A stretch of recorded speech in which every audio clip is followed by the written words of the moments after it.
get it, Mother. This is certainly a busy house. I've got his orange juice. Oh, that's fine, Sarah. Is it fresh? Yes, ma'am. You move like a broken down truck horse. His voice is just like on the radio. Good morning. Good morning, girls. What do you think he's getting out done up this morning? You don't mean it. Should we stay and see him? Why, of course. I think that would be lovely. I'll be upstairs, Mother, if you need me. What? Oh, yes, June. Tell your father to come down soon. Mr. Whiteside is coming out. Yes, Mother. Is he really coming out this morning? I brought him a plant. Do you think it's alright if I give it to him? Why, I think he'd love that. And some Kaufman jelly? Why, how nice. Who do you think was on the phone just now? H.G. Wells from London. And look at those cablegrams. He's had calls and messages from all over this country. And Europe. The New York Times, Felix Frankfurter, Dr. Defoe, the Mount Wilson Observatory. I can't tell you what's been going on. I'm simply exhausted. There's a big piece about it in this week's Time. Did you see it? No. Really? Your name's in it too, Daisy. Listen. Portly Sheridan Whiteside, critic, lecturer, wit, radio orator, intimate friend of the great and near great, last week found his celebrated wit no weapon with which to combat an injured hip. The Falstaffian Mr. Whiteside, trekking across the country on one of his annual lecture tours, met his Waterloo in the shape of a small piece of ice on the doorstep of Mr. and Mrs. Ernest W. Stanley of Visalia, Ohio. Result, canceled lectures and disappointment to thousands of adoring club women in Omaha, Denver, and Point West. Further result, the idol of the airwaves rests until farther notice in the home of surprised Mr. and Mrs. Stanley. Possibility Christmas may be postponed this year? What's that mean? A small piece of ice on the doorstep of Mr. and Mrs. Think of it. Of course, if it were my house, Daisy, I'd have a bronze plate put on the step right where he fell. Well, of course. But I felt terrible about it. He just never goes to dinners anywhere, and he finally agreed to come here, and then this had to happen. Poor Mr. Whiteside. But it'll be so wonderful having him here with us, even for a little while. In the evenings, we'll discuss books and plays, all the great people he's known. He may even read Goodbye, Mr. Chips, to us! Daisy, I can't wait any longer. Mr. Whiteside. Oh, good morning, ladies. Good morning! Ernest H.G. Wells telephoned from London, and look, we're in time! I don't like this kind of publicity at all, Daisy. When do you suppose he's going to leave? Well, he's only getting out and coming up this morning. He's in quite a shock. He'll certainly have to rest a few weeks, Ernest. Well, I'm sure it's a great honor, him being in the house and all. But it is a little upsetting. Phones going all the time, bells ringing, messenger boys running in and out. Pardon me, Mrs. Stanley. Have the cigarettes come yet? My son just went for them. Thank you. Oh, this is Miss Cutler, Mr. Whiteside's secretary. How do you do? May I move this chair? You mean he's coming out now? He is indeed. He's coming out? I can hardly wait. June, Mr. Whiteside's coming out! Sarah, Mr. Whiteside's coming out! Oh, I'm so excited, I don't know what I'm gonna do. Me too. I know that I'll simply... Good morning, good morning. Well, here we are, merry and bright. Bring a little patient out, Miss Bree.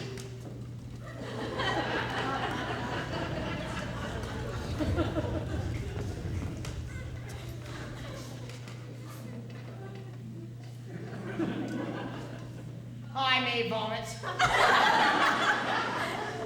Hello, I'm Mrs. Ernest Stanley, and this is my husband, Mr. Stanley. Remember? How do you do, Mr. Whiteside? I hope that you are doing better. Thank you. I am suing you for $150,000. What? I said, I am suing you for $150,000. You mean because you fell on our steps, Mr. Whiteside? Samuel J. Leibowitz will explain it to you in court. What are those two harpies standing over there like a kiss of death? Oh, dear, my Kaufman jelly! Made from your own foot, I have no doubt. Now, Mrs. Stanley, I have a few small matters I need to take up with you. Since this coroner druggist at my elbow tells me that I shall be confined to this moldy mortuary for at least another 10 days due entirely to your stupidity and negligence, I shall have to resume my activities as best I can. I shall require exclusive use of this room, as well as that drafty sewer which you call a library. I would like no one to come in or out while I am in this room. But we have to go up the stairs to get to our rooms, Mr. Whiteside. Isn't there a back entrance? Why, yes. Then use that. I shall also require room for my secretary, Miss Cutler. And let's see. I shall have a great many incoming and outgoing calls, so please do not use the telephone. And I sleep until noon and require quiet through the house until that hour. There'll be 5 for lunch today. Where is the cook? Mr. Whiteside, if I may interrupt for a moment. You may not, sir. Will you get your clammy hands off my chair? We have the touch of a sex-starved cobra. Now, will you all please quietly leave, for I have to ask my secretary to pass among you with a baseball bat. Goodbye, Daisy. We'll call. Oh no, we mustn't use the phone. Well, we'll see you. Goodbye. Call you from the office later, Daisy. Not on this phone, please. Here's the menu for lunch. But I've already ordered lunch. It will be sent up to you on a tray. I'm using the dining room for my guests. Here, Sarah. Here's the menu for lunch. All of mine upstairs on a tray. Young lady, I cannot stand indecision. Will you please go up those stairs or come down them? Hello, Mr. Whiteside. Here are your cigarettes. Sorry it took so long. Had to go to 4 different stores. You were gone long enough to have a baby. Is there a man in the world who suffers as I do from the gross inadequacies of the human race? Where are you going? Go in the life of Florence Nightingale to learn how unfitted you are for your chosen profession. Well, I think I can safely leave you in a couple of those people's hands. Want to check it again this afternoon? If you do, I shall spit right in your eye. Ah, what a sense of humor you regulars have. It's not really worth mentioning, but I've been doing a little writing myself about my medical experiences. Am I to be spared What do you- nothing? Too much to ask you to look over it while you're here? Trapped. I just happen to have a copy with me. Life of a humble practitioner, 40 years in Ohio, doctor. I shall drop everything. Thank you. I hope you like it. We'll see you on the morrow. Keep that hip quiet, and don't forget those little pills I gave you. Oh, Maggie, will you take 40 years below the navel, whatever it's called? Well, I must say, you certainly have behaved with all your accustomed grace and charm. Look here, Puss. I am in no mood to discuss my behavior, good or bad. I never wished to cross this cheerless threshold. I was hounded and badgered into it. And after 2 weeks of racket pay, I am accused of behaving without charm. What would you have me do? Kiss them? Very well, Sherry. After 10 years, I should have known better than to try to do anything about your manners. But when I finally give up this job, I may write a book about it all. Kyle the King of Insults or Through the Airs with Prince Charming. Listen, you are tied to me with an umbilical cord made of piano wire. Now, if you may dismiss the subject of my charm, for which incidentally I am paid $1,500 per appearance, possibly we can get to work. Oh, no, we can't. Yes? My name is Harriet Stanley. I know you are Sheridan Whiteside.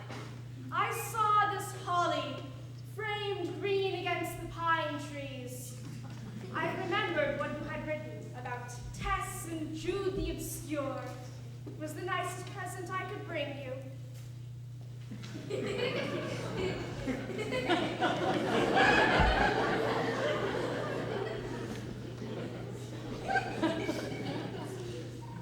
For God's sake, what was that? That was Mr. Stanley's sister, Harriet. I talked to her a few times. She's quite strange. Strange. She's stranded on a hound with Baskervilles. Hand me the rest of those. So the telegrams? Yes. All right, here you go. What date is this? December 10th. Send a wire to Columbia Broadcasting. You can schedule my Christmas Eve broadcast from the New York studio, as I shall return east instead of proceeding to Hollywood. Stop. 4 special New Year's Eve broadcasts will have as my guests Joshua Heifetz, Catherine Cornell, Shia Pirelli, the Luntz, and Dr. Alexis Carroll, with Haley Selassie on shortwave from England, Whiteside. Are you sure you'll be all right by Christmas, Sherry? Of course I will. Send a wire to Mahatma Gandhi, Bombay, India. Dear Boo Boo, schedule changed. Can you meet me in Calcutta, July 12th? Dinner 8:30, Whiteside. Send a wire to the editor of the Atlantic Monthly. Do not worry, Stinky. Coffee will arrive, Whiteside. Earl Tuscany, where is he? I'll find him. Counting on you, January 4th, Metropolitan Opera House, my annual benefit home for paroled convicts. As you know, this is a very worthy cause and close to my heart. Tibbet, Rethberg, Martinelli, and Flagstad have all promised me personally to appear. We will have quiet supper with me and Ethel Barrymore afterward, Whiteside. it's for Mrs. Stanley, tell them she's too drunk to talk. Oh, what, Hollywood? If it's Goldwyn, hang up. Oh, hello, Banjo. Banjo, give me that. Banjo, you old so-and-so, how are you, darling? Come on, give me the phone. Shut up, Sherry. Are you coming east, Banjo? I miss you. Oh, he's going to live. Oh, stop dribbling and give me the phone. In fact, he's screaming at me now. Here he is. How are you, you old phones behind? And what are you getting me for Christmas?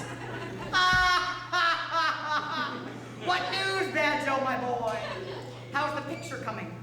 How are Wacko and Sloppo? No, I'm all right. Yes, I'm in very good hands. I have the best horse doctor in town. What about you? Having any fun? Playing any cribbage? What? Well, don't take all his money. Leave a little bit for me. What's that? For having your portrait painted? By who? Bill Gross? Not really. No. I go from here to New York. I'll be there for 12 days. Then I go to Dartmouth for the drama festival.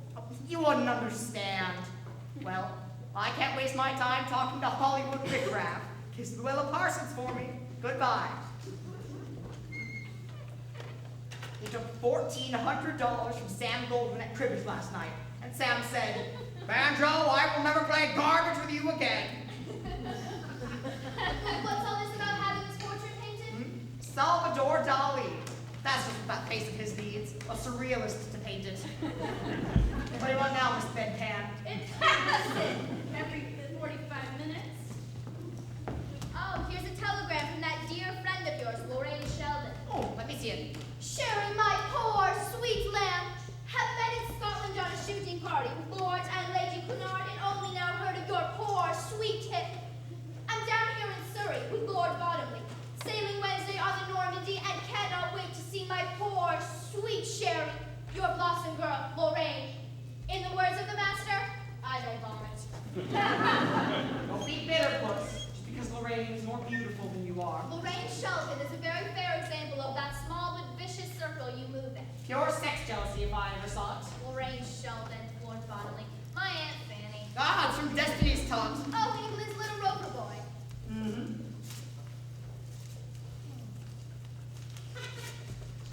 I'll get it. Dear baby's breath, what's this I hear about some hip fracture in a bordello brawl? Does this mean our Hollywood Christmas party is off? Finished the new play at Pago Pago, and it's superb. Myself and the ukulele leave Honolulu tomorrow in that order. By the way, the Sultan of Zanzibar says he wants to meet Ginger Rogers. Let's face it, Oscar Wilde. He does travel, doesn't he? It would be nice if the world run around Beverly Carlton for a change. Hollywood next week. Why couldn't he stop over on his way to New York? Send him a cable. Beverly Carlton, Royal Flying Hotel, Honolulu. These people intend to have their friends using the front door. Well, what would you have them use, a rope ladder? I will not have a bunch of mildewed pus bags rushing in and out while I am. Oh, good morning, Mr. Jefferson. Good morning, John. Hello, Mr. Whiteside. I'm Bert Jefferson from the Massalia Journal. Get rid of him. I'm sorry, Mr. Whiteside has seen no one. Really? So will you please leave? Good day. Well, Mr. Whiteside seems to be sitting up and taking notice. I'm afraid he's not taking notice of the Massalia Journal. Do you mind? You know, if I'm going to be insulted, I'd like it to be by Mr. Whiteside himself. I never did like carbon copies. Touche if I ever heard one. In Massalia too. Maggie dear. Will you please leave? How about an interview, Mr. Whiteside? I never give them. No way. Mr. Whiteside, if I don't get this interview, I lose my job. That would be quite all right with me. You don't mean that, Mr. Whiteside. You used to be a news reporter yourself. You know how tough editors are. Well, mine's the toughest one that ever lived. Don't get around me that way. If you don't like him, get off the paper. Well, I happen to think it's a good paper. William Allen White could have gotten out of Emporia if he didn't. You have the effrontery in my presence to compare yourself to William Allen White, Well, only in the sense that White stayed in Emporia, and I want to stay here and say what I want to say. such as what? Well, I can't put it into words, Mr. Whiteside. It sounded an awful lot like Huey. But the paper was my father's. It's kind of a sentimental point between the paper, and I kind of want to carry on where he left off. So you own the paper, eh? That's right. Then this terrifying enemy, this dread journalistic apocalypse is you, yourself. In a word, yes. I see. In the future, Sherry, let me know when you don't want to talk to people. I'll usher them right in. Well, Now that you've won me with your pretty ways, what would you like to know? Well, how about a brief talk on famous murders? You are an authority as murders of fine art. When I talk about murder, I get paid for it. I made more money on the Snyder Gray case than the lawyers did. So don't expect to get it for free. Well then, what do you think of Massalia? Where are you going? How long are you going to be here? Things like that. All right. A, Massalia is a town of irresistible charm. And B, I cannot wait to get out of it. And C, I go from here to New York.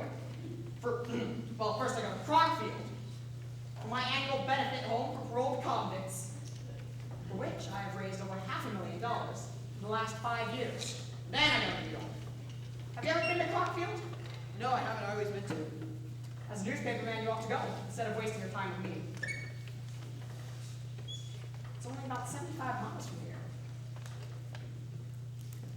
Ah, these old eyes see a box of goodies over there? Hand them to me. Well, the trouble is, Mr. Whiteside, you being in this town is independent news. Practically the biggest nuisance to the Depression. So I just gotta get a story. Pecan butternut fudge. My, you mustn't eat candy, Mr. Whiteside. It's very bad for you. My great aunt Jennifer ate a whole box of candy every day of her life. She lived to be 102. And she had been dead 3 days. She looks better than you do now.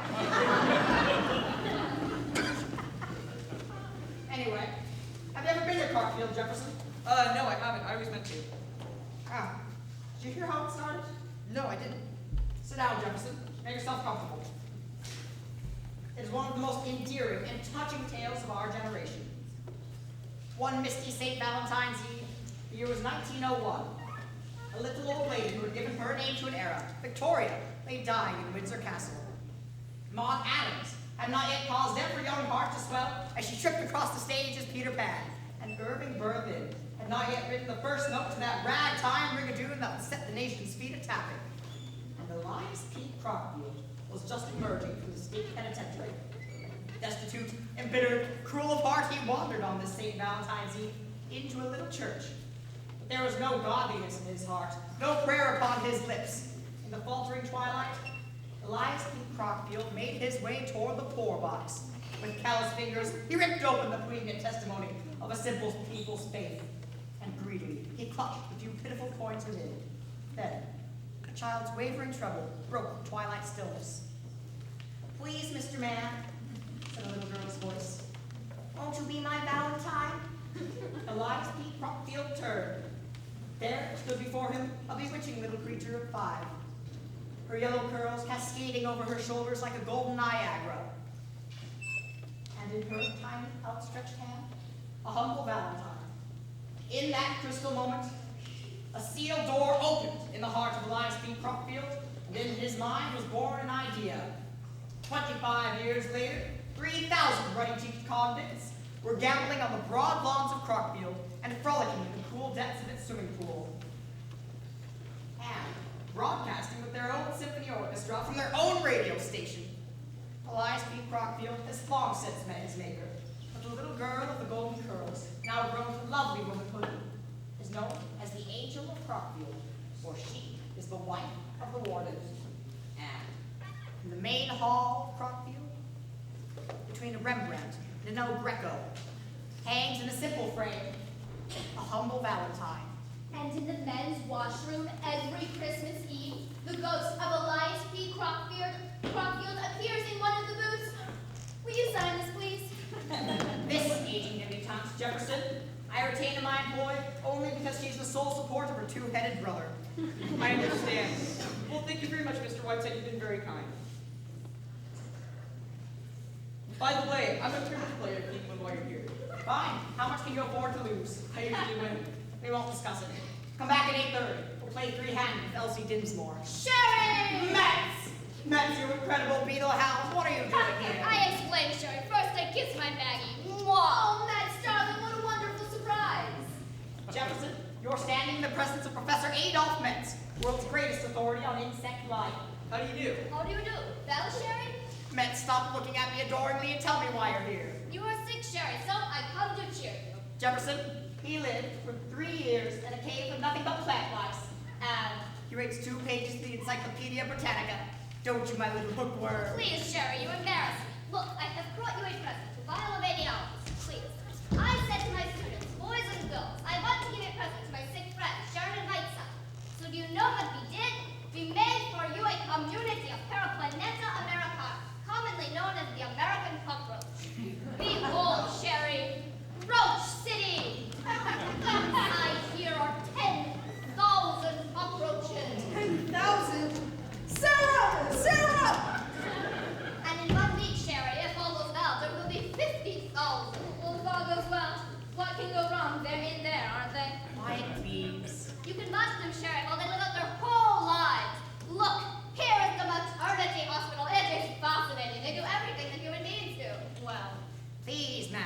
These are my cockroaches. Go ahead, Mitz. These are your fault, Sherry. You listen to the mating calls. There are microphones down inside. Listen! How long has this been going on? Aha! Paraplaneta Americana. There are cockroaches in this house. I beg your pardon, Mr. Whiteside. I don't know who this man is, but I'm not just going to stand here and... Then go upstairs. These are probably my luncheon guests. Metz, stay the day. Certainly. Jefferson, stay for lunch. Glad to. Maggie told me there'll be 2 more. Come right in, Baker. Good evening, gentlemen. Jefferson, here are the fruits of that humble Valentine. These men, now serving the final months of their prison terms, have chosen to enter the ivy-covered walls of Crockfield. Jefferson, I envy your great adventure. You're Michelson, aren't you? Butcher shop murders? Yes, sir. Thought I recognized you. That last one, Jefferson, is Henderson, the hatchet thief. Always chopped him up in a salad bowl, remember? Oh, yes. Lunch is ready, Mr. Whiteside. Good, let's go right in, gentlemen. Can I help you? Thank you. We're having chicken livers tetrazzini and cherries jubilee for dessert. I hope every little tummy is aflutter with gastric juices. Close the doors, John. I don't want anybody prying in on their feathers.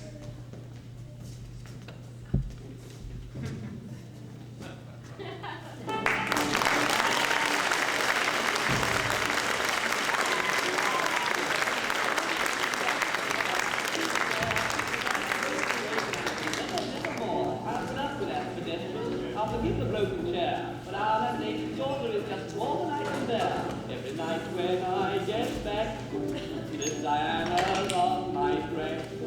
Oh, she may be all that's wonderful, but she doesn't appeal to me. She may be all that's wonderful, but she's not having meals with me. In electric light, she's not bad to see, but she looks like death with the morning.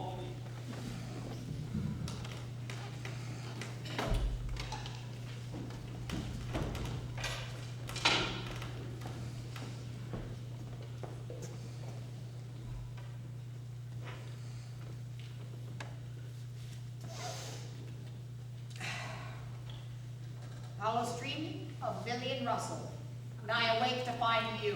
Mr. Whiteside. What time is it? About 6:30. Where's Miss Cutler? She went out Out? with Mr. Jefferson. All right if I turn the lights up, Mr. Whiteside? Yes, go right ahead, John. And sir, has something for you, Mr. Whiteside. Made it special. Oh, good, where is she? My souffle queen. Here I am, Mr. Whiteside. She walks in beauty like the night, and in those deft hands, she holds the work of Michelangelo. Let me taste the new goodie. Poetry! Sheer poetry! Such absinthe in the dough. Do you like it? Ambrosia. And I've got your terrapin Maryland for dinner. So, I have known but 3 great cooks in my time. The Khedive of Egypt has one, my great aunt Jennifer another. And the third, Sarah, is you. Oh, Mr. Whiteside. Tell me, how would you like to come back to New York and work for me? You and Johnny. Why, Mr. Whiteside? Sarah! It just kind of takes my breath away. It would be wonderful, Mr. Whiteside, but what will we say to Mr. and Mrs. Stanley? Just goodbye. But they'd be awfully mad. They'd be awfully mad, wouldn't they? They've been so very kind to us. Well, if they ever come to New York, we can have them over for dinner. Fine out in town. Now, run along and think it over. This is our little secret, just between us. And put plenty of sherry in that terrapin. Miss Preen! Miss Preen! Yes, sir. Yes, sir. What time did Miss Cutler go out? Oh, a couple hours ago. Jefferson called for her? Yes, sir. All right. Get out of here. Dear Mr. Whiteside, may I show you a few mementos of the past? I somehow feel that you would love them as I do. Certainly. Look, here I am with my first sweetheart under our lovely beechwood trees. I was 8, and he was 10. What happy times we had. I have never forgotten him. But, I think there's someone coming. I'll come back. I'm going to. Mr. Whiteside, I want to talk to you. I don't care whether you're busy or not. I have stood all that I'm going to stand. Indeed. This is the last straw. I have just received a bill from the telephone company $384. Oklahoma City, Calcutta, Hollywood, Australia, Rome, New York, New York, New York, New York. Now I realize, Mr. Whiteside, that you are a gentleman of distinguished letters. Yes, of course, we both do. Please. But in the past 2 weeks, we have not been able to call our souls our own. We have not had a meal in the dining room once. I have to tiptoe out of the house in the mornings. No, Ernest. Oh, I come home to find convicts eating at my dinner table, butcher shop murderers, a man putting cockroaches in my kitchen. They just escaped, Ernest. That's not the point. I went into my bathroom this morning and bumped into 22 Chinese students that you invited here. I won't stand for it, Mr. Whiteside, no matter who you are. Are you quite finished? No, I am not. When I went down to my basement yesterday, I tripped over that octopus that William Beebe sent you. I won't stand for it, Mr. Whiteside. I want you to leave and go find a hotel as soon as you can. Stop! Pardon me, Daisy. That is all I have to say, Mr. Whiteside.